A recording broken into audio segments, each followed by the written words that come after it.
அண்ணன் சீர்திட்டம்.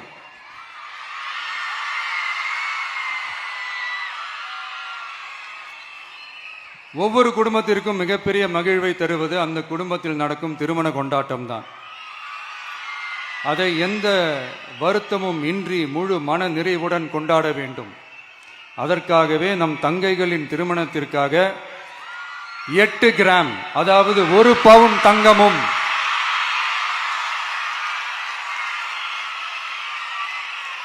1 பவுன் தங்கமும் தரமான பட்டு சேலையும்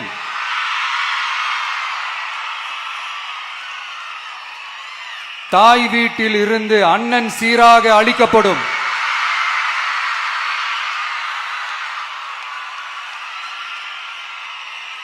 இப்படியான அந்த மகிழ்வை பங்கேற்பதில் தமிழக வெற்றிக் கழகமும் நாமும் பெரும் மகிழ்ச்சி அடைவதை தெரிவித்துக் கொள்கிறோம்.